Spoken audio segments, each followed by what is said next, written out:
Bonjour chers auditeurs, vous écoutez les actualités à la radio internationale d'Azerbaïdjan.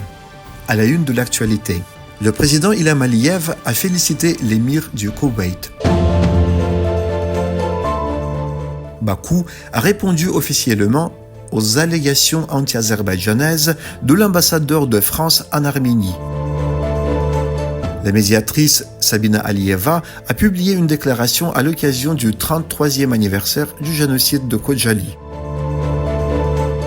Le président azerbaïdjanais Ilham Aliyev a envoyé une lettre de félicitations à l'émir du Koweït, Son Altesse Cheikh Mashal Al-Ahmad Al-Jaber Al-Sabah.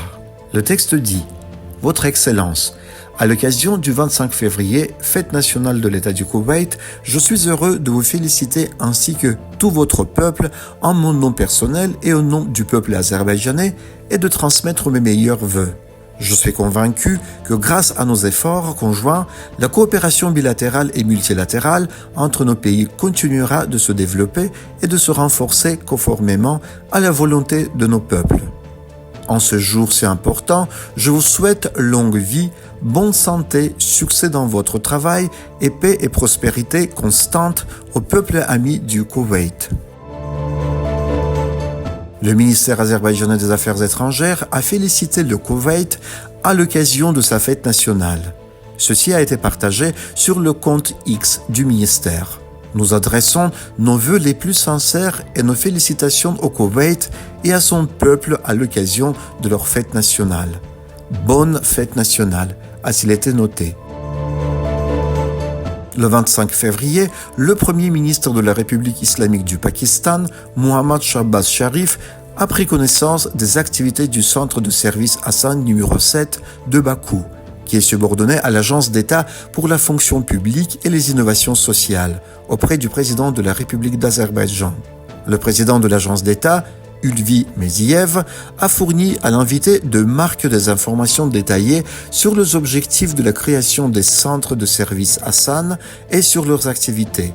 Il convient de noter que la visite d'État du Premier ministre de la République islamique du Pakistan, Mohammad Shahbaz Sharif en République d'Azerbaïdjan, s'est terminée le 25 février.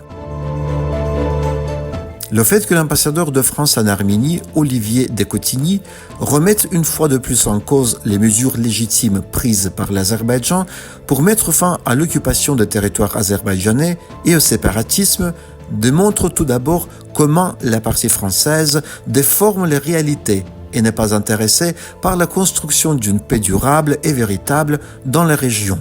C'est ce qu'a déclaré Hakan Hajizadeh, attaché de presse du ministère azerbaïdjanais des Affaires étrangères, en réponse à une question des médias locaux sur les allégations formulées contre l'Azerbaïdjan par l'ambassadeur de France en Arménie, Olivier Dekotigny, dans une interview à la radio publique arménienne. La commissaire azerbaïdjanaise aux droits de l'homme, Sabina Aliyeva, a publié une déclaration à l'occasion du 33e anniversaire du génocide de Khojaly.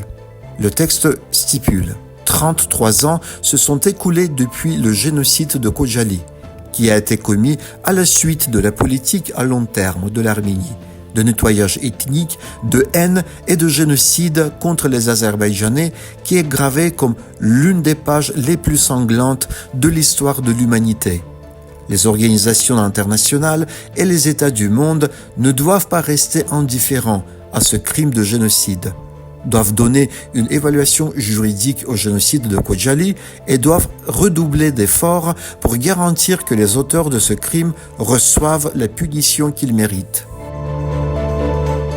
La communauté de l'Azerbaïdjan occidental a exprimé sa réaction aux commentaires du ministre arménien des Affaires étrangères Ararat Mirzoyan, justifiant un groupe de criminels de guerre actuellement jugés en Azerbaïdjan. La communauté a publié une déclaration à ce sujet.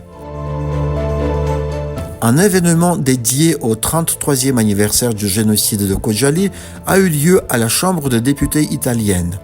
Le sénateur italien Giulio Terzi a partagé ceci sur son compte sur le réseau social X.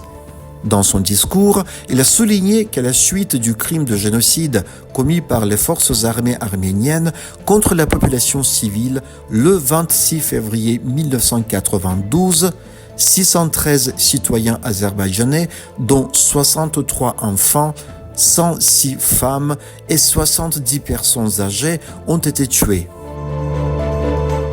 La tragédie de Khojaly doit être reconnue comme un génocide avant qu'elle ne se reproduise plus.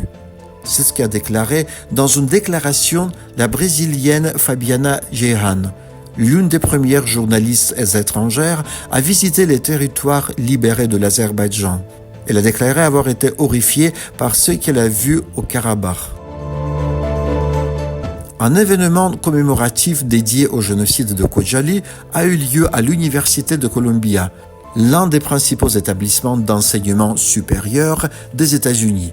L'événement a été organisé par la Fédération de la jeunesse azerbaïdjano-américaine et soutenu par le Comité d'État pour le travail avec les diasporas.